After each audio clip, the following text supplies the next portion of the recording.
तुमच्या घरामध्ये पितृदोष लागला कसं ओळखायचं आहे का? समजा तुम्ही मध्यरात्री झोपलेले आहात आणि मध्यरात्री 2 ते 4 या दरम्यान तुम्हाला जर तहान लागत असेल, पाणी प्यावं वाटत असेल, तर समजायचं तुमचे पित्र तहानलेले आहे. मध्यरात्री 2 ते 4च्या दरम्यान तुम्हाला खूप भूक लागत असेल, जेवण करावं वाटत असेल, जेवण करून झोपले तरी मध्यरात्री भूक लागत असेल, तर समजायचं तुमचे पित्र उपाशी आहे. 2 वाजता जाग आली, किती झोपण्याचा प्रयत्न केला पण डोळ्याला डोळाच लागत नसेल, तर 100% तुमच्या पाठीमागे पितृदोष लागलेला आहे. आता काही काही बायका इथं बसलेले विचार करतील, बरं चाललं होतं आमचं, आम्हालाही जाग येते, ताईनं उगच सांगितलं, उगच गणगण करून दिली. तसा काही माझा हेतू नाहीये. मी तुम्हाला याच्यावर पर्याय पण सांगते, ऐका. समजा तुमच्या मागे पितृदोष लागला, कथा ठेवायला तुम्हाला वेळ आहे, श्रीमद भागवत कथा तुम्ही लगेच ठेवू शकत नाही, पण तितक्या पुरतं का होईना, वर्षापुरतं का होईना तो पितृदोष जावा असं जर वाटत असेल, तर तुम्ही भागवत कथा एका वर्षाने ठेवू शकतात. पण आत्ता पितृदोष लागला, आत्ता काय करायचं ते सांगते, ऐका. या उजव्या हाताच्या तळ हाताच्या मध्यस्थानी एक अख्खा तांदळाचा दाणा घ्यायचा. तो तुटलेला नसावा, त्याची कणी पडलेली नसावी. तो दाणा घेतला की ज्या घरामध्ये तुम्ही ॲरोतनं पाणी पितात, ज्या हंड्यातनं पाणी पितात, ज्या माठातनं पाणी पितात, तिथं जायचं. तिथं गेल्याच्या नंतर तो तांदळाचा दाणा उजव्या हाताच्या मध्यस्थानी असतो. आपण आपल्या पितरांचं स्मरण करायचं, महादेवाचं स्मरण करायचं. तो जो दाणा आहे, तुमच्या घरामध्ये महादेवाची पिंड असेल तर ठीक, किंवा अन्य कुठं तरी जर महादेवाचं मंदिर असेल, तर तो दाणा असा महादेवाच्या पिंडीवर अर्पण करायचा आणि 8 वेळेला स्वधा असा मंत्र म्हणायचा. कसाही पितृदोष असो, 100% गेल्याशिवाय राहणार नाही. तेव्हा मात्र त्या ठिकाणी गोकर्ण आणि सूर्यदेव दोघांचा संवाद आहे. ततप सर्वे सूर्य कायम तन्मुक्तो स्थापितम परम गोकर्ण स्तंभ नभ चक्रे सूर्य वैराग्य वै तदाहा. त्यावेळेला सूर्यनारायणाला गोकर्ण विचारतात, माझा भाऊ पिशाच्य योनीमध्ये आहेत, अशा वेळेला मी काय करावं, मला काही सुचत नाहीये, तुम्ही मला मार्ग दाखवा. त्यावेळेला मात्र त्या ठिकाणी सूर्यदेवाने सांगितलं, बाकी काही मला माहित नाहीये, पण तुला तुझ्या भावाला पिशाच्य योनीतनं मुक्त करायचं असेल तर एक साधन मी तुला सांगतो. श्रीमद भागवताम मुक्ती सप्तोहम वाचन कुरु इति सूर्य केसेम सर्वेम. महाराज म्हणतात, सूर्यनारायण देव म्हणतात, धर्म रूपम तू विश्ववत. महाराजांनी वर्णन केलंय की सूर्यदेवाने सांगितलं, नाही काही करता आलं तर करू नको, पण तुला तुझ्या भावाला पिशाच्य योनीतनं मुक्त करायचं असेल तर तुला फक्त 7 दिवसाचं श्रीमद भागवत कथा लावावी लागेल, तेव्हा तो पिशाच्य योनीतनं मुक्त होईल. इतकी तरुण टाकणारी भागवत कथा आहे.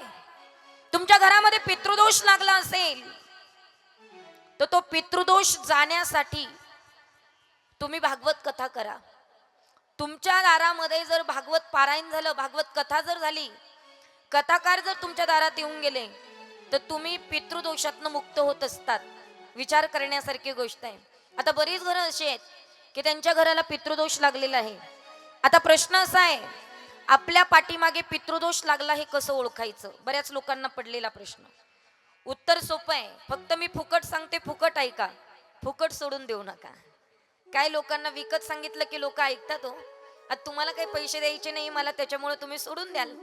पण फार महत्वाचं आहे, समजा तुमच्या मागे पितृदोष लागला, कथा ठेवायला तुम्हाला वेळ आहे, श्रीमद भागवत कथा तुम्ही लगेच ठेवू शकत नाही, पण तितक्या पुरतं का होईना, वर्षापुरतं का होईना तो पितृदोष जावा असं जर वाटत असेल, तर तुम्ही भागवत कथा एका वर्षाने ठेवू शकतात. पण आत्ता पितृदोष लागला, आत्ता काय करायचं ते सांगते, ऐका. या उजव्या हाताच्या तळ हाताच्या मध्यस्थानी एक अख्खा तांदळाचा दाणा घ्यायचा. तो तुटलेला नसावा, त्याची कणी पडलेली नसावी. तो दाणा घेतला की ज्या घरामध्ये तुम्ही ॲरोतनं पाणी पितात, ज्या हंड्यातनं पाणी पितात, ज्या माठातनं पाणी पितात, तिथं जायचं. तिथं गेल्याच्या नंतर तो तांदळाचा दाणा उजव्या हाताच्या मध्यस्थानी असतो. आपण आपल्या पितरांचं स्मरण करायचं, महादेवाचं स्मरण करायचं.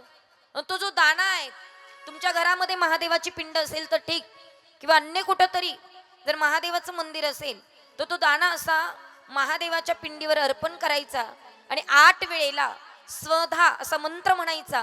कसाही पितृदोष असो 100% गेल्याशिवाय राहणार नाही. याला काही पैसे लागत नाही, सोपं आहे की नाही? करा तुम्ही, काही हरकत नाही. मी स्वतः प्रॅक्टिकल केलंय म्हणून तुम्हाला सांगते.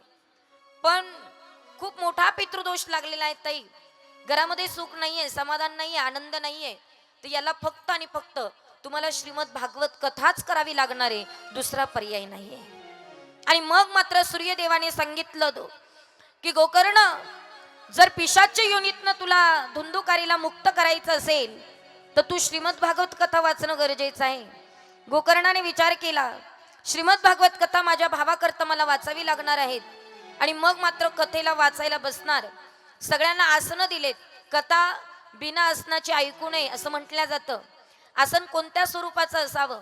देवाची देवपूजा करायची असेल तर आसन असं चौकणी पाहिजे, त्याला अशी बोट मारलेली पाहिजे, त्याचे धागे निघालेले नकोय. कुणाच्याही आसनावर बसून कोणीही पूजा करायची नाही. स्वतःचं आसन स्वतःला घ्यायचं आहे. आपलं आसन फार महत्वाचं आहे. कथेला गेलात आणि इथं पंडालमध्ये तुम्ही जर तुमचं आसन घेऊन बसलात तर 100% तुम्ही तुमच्या आसनावर जी कथा श्रवण करतात ती कथा 100% तुमच्या लक्षात राहते. त्या पद्धतीने तुमचं आचरण होतं. म्हणून स्वतःचं आसन घेऊन यायचं असतं. आसनं बसायला दिली.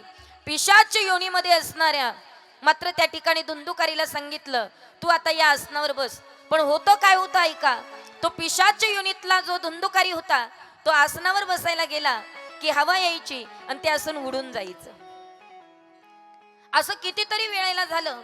गोकर्णाने विचार केला, आता या धुंदुकारीला कथा कशी ऐकवायची? आता तर मात्र आसनही नाहीये, मग आता काय करावं प्रश्न पडला. आणि तेव्हा सूर्यदेवाने सांगितलं, एक काम करा, तुम्ही मात्र त्या ठिकाणी एक स्तंभ रूपाने बांबू उभा करा. त्या बांबूला 7 गाठी असल्या पाहिजे. तो बांबू असा उभा केला. 7 गाठी म्हणजे तुम्हाला सगळ्यांना माहिती आहे, मध्ये मध्ये बांबूला गॅप असतो, दांडी मात्र गाठ असते. आणि मग धुंदुकारीला सांगितलं की मात्र त्या ठिकाणी मी कथा सांगायला लागलो की तू त्या दोन्ही गाठींच्या मध्ये पोकळी असते, त्या पोकळीमध्ये जाऊन बसायचं. धुंदुकारी सूक्ष्म रूपामध्ये कथा श्रवण करायला लागला.